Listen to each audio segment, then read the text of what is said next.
Estimados, bienvenidos a la clase número 12 de la asignatura de Introducción a la Minería y Metalurgia. En esta oportunidad vamos a meternos ya de lleno a las operaciones mineras, pero antes de comenzar a comentar operaciones unitarias, por ejemplo, o los otros servicios de apoyo, procesos de apoyo, vamos a partir contando el inicio y el final, ¿sí? Es como si fuera una novela, estaríamos contándole al tiro cuál es el final de esta historia, ¿sí? Pero debemos partir desde el comienzo. Entonces, la mejor manera que tengo de esto es ilustrar cómo se encontraba el yacimiento antes de la operación. Vamos a dibujar acá el cuerpo mineralizado.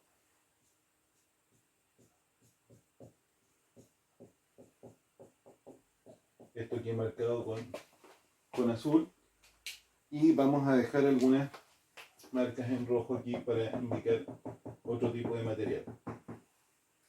Dibujaré aquí el sol para que se note que estoy hablando de un perfil. Derechamente eso que estoy intentando colocar acá es un perfil de un cerro, ¿sí?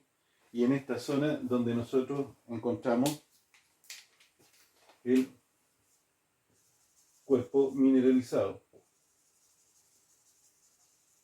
que es el que nos interesa.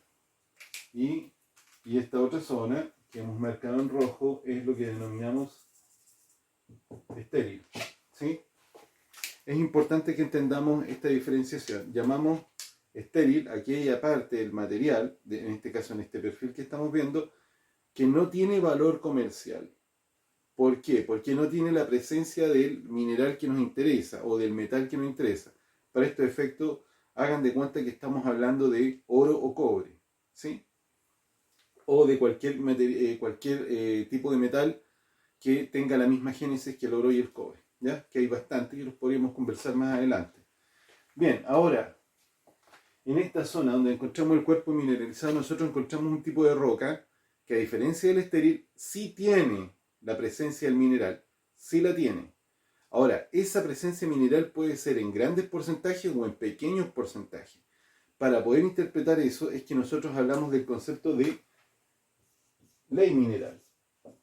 Y que no es otra cosa que la relación que existe porcentualmente o en gramos por tonelada, vamos a hablar exclusivamente del cobre ahora, porcentualmente, de cuánto es el fino, es decir, la cantidad específica, real, que tenemos de contenido de cobre en la roca, sin considerar si se trata de un óxido, sin considerar si se trata de un sulfuro.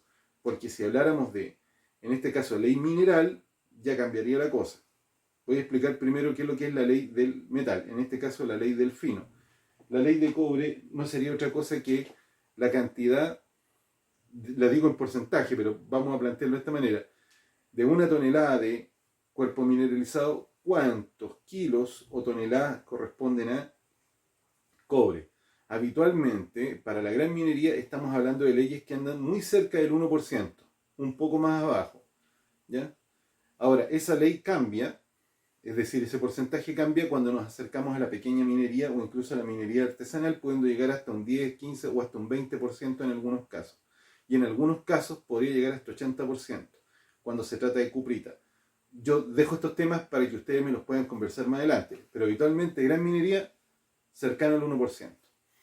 Bien, pero esto no quiere decir que en todo este sector donde se encuentra este cuerpo mineralizado, todo ese sector tenga una ley cercana al 1%. Es posible que nos encontremos con algunas zonas que podrían tener porcentajes mayores. Vamos a imaginarnos en este cuadro que tenemos una zona en donde tenemos leyes, vamos a decir, unas leyes que andan en torno al 1,5%. Y puede ser que tengamos otra zona en donde estas leyes, vamos a pensar que se trata de ese que está acá, donde esas leyes pueden estar en torno a un 0,25%. Y las otras que van a estar en torno al 1%. ¿Sí? Para que no se queden con la idea de que es una cosa homogénea. Podemos perfectamente tener diferencia en el cuerpo mineralizado. Ahora, ¿qué otra información más nos interesa respecto a cómo es la condición de inicio? Antes de empezar la explotación, tenemos que considerar de que esto se encuentra geográficamente en una posición es decir, a una longitud y a una latitud específica, ¿sí? A unas coordenadas específicas. Pero además se encuentra a una altura geográfica específica. Esto es muy importante. ¿Por qué nos interesa la ubicación? Porque en función de la ubicación nosotros sabemos cuáles son las operaciones de transporte que tenemos que realizar, ¿sí? En función de la altura geográfica nosotros podríamos considerar algunos otros aspectos relacionados con la explotación, como por ejemplo las condiciones de operación. Recuerden, quizás no lo saben, pero si quieren lo conversamos, tenemos diferencia de condiciones de operación debido a la altura geográfica porque hay cambios de presión.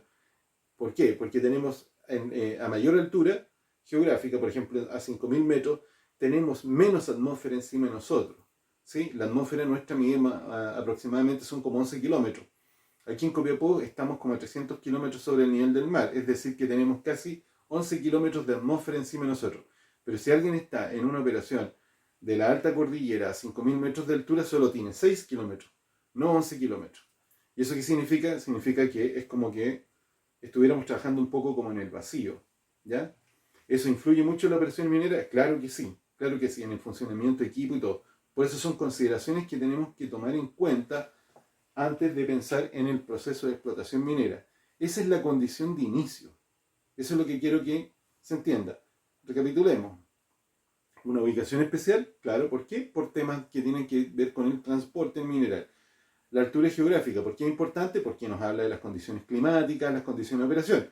Y eso significa que nosotros podemos entender, oye, presión, temperatura, ¿sí?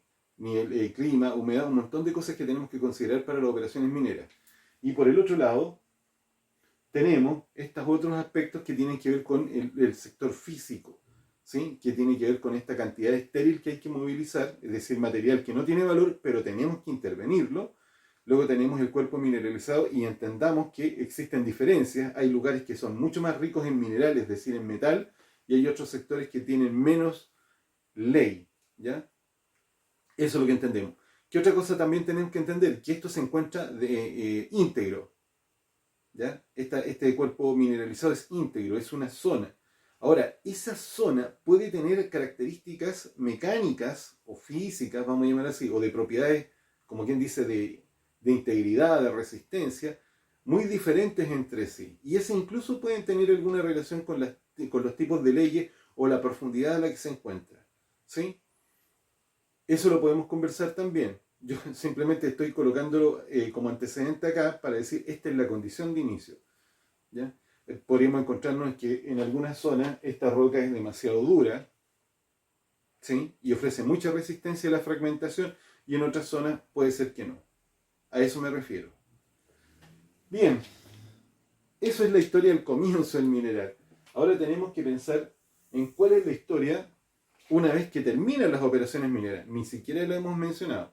Pero una vez que terminen las operaciones mineras, nosotros nos encontramos con un escenario completamente distinto, ¿sí? Vamos a imaginarnos, bueno, con mucha, voy a solicitarles que tengan mucha imaginación.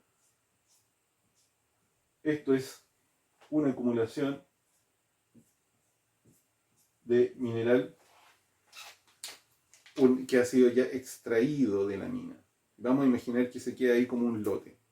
No tenemos idea hacia dónde va a ir, pero, o sea, no vamos a hablar de qué proceso proviene, simplemente lo estamos considerando el producto, ¿sí? El producto. Lo que se encontraba acá, ahora lo tenemos en una cancha y listo para ser despachado, ¿sí? ¿Hacia dónde va a ir? Va a ir al proceso siguiente, y son las operaciones las operaciones metalúrgicas. Bien, ¿qué características tiene este? Básicamente, las mismas propiedades que habíamos encontrado acá se han mantenido, pero veamos, hay diferencia. La diferencia es la integridad del material. ¿Por qué? Porque nos encontramos con un material que ahora se encuentra, evidentemente, fragmentado, ¿sí? Tenemos alguna suerte de variaciones en las leyes. Les voy a explicar por qué. Estas leyes que eventualmente aquí teníamos dispersas, puede ser que por una cuestión de carácter económico se tomó la decisión de solamente avanzar en el cuerpo que tenía la mayor ley. Y se ha dejado parte de ese material en otro sector. ¿Sí? Puede ser de que nos encontremos que hemos generado dos tipos de lote. ¿Ya? O de acumulaciones de mineral. Esta es la que sí o sí va a ir al proceso de chancado, la vamos a llamar así, va hacia el chancado, donde ya podríamos hablar de operaciones metalúrgicas. Bien, no voy a explicar el chancado, simplemente decir que ese es el proceso donde comienzan las operaciones de preparación mecánica, es decir, las operaciones metalúrgicas. Y podría ser que nos encontremos con uno que es nuestro producto estrella, que es el que va a ir directamente para acá, pero también tengamos otro donde el material que salió no necesariamente es la ley que nos interesa. Lo voy a explicar así. Vamos a asumir que este tenía aproximadamente una ley de un 1%, pero aquí hemos dejado un material que tiene una ley de 0,65%. Y por alguna razón hemos decidido no movilizarlo y lo vamos a dejar ahí. ¿Ya? Esos son los dos productos que tenemos como producto. Uno que sí vamos a procesar y otro que lo hemos dejado ahí. Y que tiene la capacidad de ser procesado más adelante o podría resultar ser atractivo procesar en otro momento. ¿Ya? Voy a adelantarme un poco. ¿Por qué puede pasar eso? Puede pasar porque derechamente quizás en el momento en que se está operando, quizás la empresa necesita hacer caja rápido y generar ganancias rápido. ¿Ya? Puede ser que en otro momento donde puedan mejorar los precios sea atractivo procesar un material con una ley menor. Esto, por favor, pregúntemelo en la sesión de Teams para que yo pueda profundizar un poco más y explicar cuál es la justificación para que tengamos esto. Y luego tenemos que otro de los productos, que aquí no aparece mencionado, y lo voy a dejar más cerquita de la mina, y vamos a decir, y voy a dibujar un material mucho más grande, que es nuestra acumulación de estériles. ¿Sí? Es decir, es ese material que no tenía valor, pero ya es un producto, porque lo hemos logrado sacar de la mina. Ya no se encuentra en la mina, lo hemos retirado de la mina. ¿Sí? Esa es la situación en la que nosotros nos encontramos con respecto a esto. Entonces, ¿cuántos son los productos de las operaciones mineras? Estéril, el material sin valor, un material que vamos a llamar alta ley, un material que vamos a denominar baja ley. ¿Sí? Alta ley va a ir directamente al proceso que esté funcionando, o sea, al procesamiento vigente, y otro que pueda quedarse acumulado ahí stand-by por si es que en algún momento sean unas condiciones óptimas y que sea rentable su procesamiento. Eso es lo que tenemos. Ahora, también hay otras cosas más. Fíjense que yo he dibujado con Suqué esto con diferentes tamaños. Aquí aparece para nosotros un concepto que es el de la... Siempre se dibuja este símbolo, el símbolo del gato, ¿ya? Que es el concepto de granulometría. ¿Cuál es el concepto de granulometría? El concepto de granulometría tiene que ver con la distribución de tamaños. Es decir, cuando yo digo distribución de tamaño, quiero que se imaginen lo siguiente, que podemos tener una cantidad, un porcentaje de tamaños grandes, un porcentaje de tamaños intermedios y un porcentaje de tamaños muy pequeños. ¿Sí? Ese es el concepto de granulometría. Lo voy a tratar de explicar gráficamente. Vamos a decir que tenemos como estos 6 tamaños, ¿sí? Que acabo de dibujar acá. Y donde vamos a decir que aproximadamente el 80% está bajo ese tamaño. Voy a expresarlo en pulgadas. Vamos a indicar que este es, para este producto, todas las rocas, el 80% de la roca que salió de la mina, que es de alta ley, está bajo las 40 pulgadas, el 80%. Porcentaje un poco más pequeño estaría bajo las 10 pulgadas, 5 pulgadas y así por el estilo hasta llegar a algunas micras. ¿Sí? Bien, y hay otro porcentaje que está sobre eso, sobre ese tamaño, que es menor. Ahora, Físicamente, como son muy grandes, son menos. O sea, visualmente parecen menos. Pero por volumen son capaces de, si lo lleváramos a tonelaje, pueden ser importantes, pero se ven pocos. ¿Sí? Eso es un concepto que tenemos que nosotros entender. Ahora, ¿qué es lo que ocurre con esto? Cuando nos encontramos, por ejemplo, voy a marcar aquí en rojo, algunos materiales que se encuentran con esos tamaños tan grandes o sobre tamaño, es decir, sobre esas 40 pulgadas, este material a veces se retira y hay varias opciones. O se les pasa por un martillo mecánico hasta partirlo y lograr tamaños inferiores a las 40 pulgadas, o bien, cuando son casos muy extremos y en algunos tipos de faena, aunque esto ya no se usa, se les vuelve a dinamitar. ¿Ah? Se les hace pasar y se les truena para poderlos fragmentar. ¿Sí? Eso puede pasar, claro, puede pasar, pero lo vamos cuando lleguemos a los procesos de perforación y tronadura, ahí lo vamos a conversar. Ahora, lo que me interesa son estas características. Estos son como los productos que pueden ocurrir. Ahora les voy a comentar un poco. Dependiendo de ciertas características que se encontraban en la mina, vamos a colocar acá, por ahora le vamos a llamar la dureza. ¿Sí? Si el material de la mina es relativamente duro, ¿sí? Cualquier fragmentación, producto de tronadura que nosotros hagamos va a tener un resultado muy distinto, si es duro, así es blando. ¿Ya? Pero de partida uno puede aventurar algo. Puede decir, si esto es demasiado rígido, quizás cuando se parta, piensen en lo siguiente. Comparemos que tenemos una pieza que es de vidrio y la dejamos caer al suelo. Cuando se fragmente, va a fragmentarse en trozos grandes y unos pocos pequeños. Pero si fuera una pieza de yeso, que la dejamos caer al suelo, cuando se fragmente, se va a fragmentar en trozos más pequeños, pero también va a dejar muchísimo polvo. Eso es lo que quiero que entiendan. Ese es el efecto que produce sobre la granulometría la dureza. Entonces, vean lo que les estoy diciendo. Podríamos decir que cuando la roca es demasiado dura, probablemente la distribución de granulometría se va a cargar hacia los tamaños mayores. Y cuando la roca es demasiado blanda, o sea, es decir, me refiero a la roca donde se encuentra el mineral, es demasiado pequeña, se va a cargar hacia los tamaños un poco pequeños. ¿Sí? Ahora, esto es muy típico de que cuando hablamos de sulfuros de cobre, esta tiende a cargarse hacia los tamaños un poco mayores. Y cuando hablamos de óxido de cobre, esta empieza a cargarse mucho hacia los tamaños inferiores. ¿Sí? Lo vamos a conversar. Y otra vez, tomen nota de lo que estoy diciendo y pregúntenmelo, por favor, pregúntenmelo. ¿Ya? Ahora, no es la única situación. También tenemos que considerar que también hay otro cambio. Resulta que hay un concepto que se llama peso específico, ¿ya? O podríamos asociarlo derechamente a la densidad. Resulta que el material íntegro, cuando se encuentra en la mina, sin haber sido intervenido, tiene una densidad, que no es otra cosa que es una definición que nos permite, o una tasa que nos permite identificar cuántas son las toneladas por metro cúbico de mineral que existen.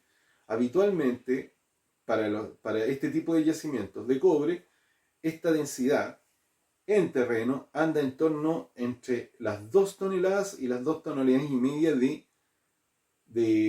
por metro cúbico. Esa sería la densidad. ¿Ya?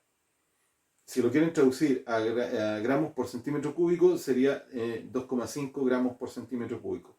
El agua tiene una densidad de casi 1 gramo por centímetro cúbico. ¿Ya? Para que tengamos alguna referencia. Bien. ¿Qué es lo que pasa? Que al fragmentarse, esa densidad varía. ¿Por qué? Porque en el mismo espacio, podríamos pasar a llamarlo, ya no lo llamamos densidad, ni peso específico, empezamos a llamarlo densidad aparente. Quiero que se lo imaginen de la siguiente manera. Si ustedes agarraran y tuvieran la forma de utilizar una tecnología del espacio, ¿ya? Y cortaran acá, en este sector, cortaran un cubo, perfecto, ¿sí? Y que mide 1 metro por 1 metro por 1 metro. Si lo pesan, va a pesar 2,5 toneladas. Pero, si ustedes armaran acá un cajón que tiene esas mismas características, ¿ya? Ese cajón, y este cajón lo llenaran con el mineral que está fragmentado, llenarlo hasta que ocupe 1 metro cúbico, la verdad es que no van a encontrar 2,5 toneladas. Lo más probable es que va a bajar y va a estar en torno a las 1,8 hasta 2 toneladas por metro cúbico. ¿Por qué? Porque aumentó el porcentaje de huecos, la cantidad de espacios en el interior de este material.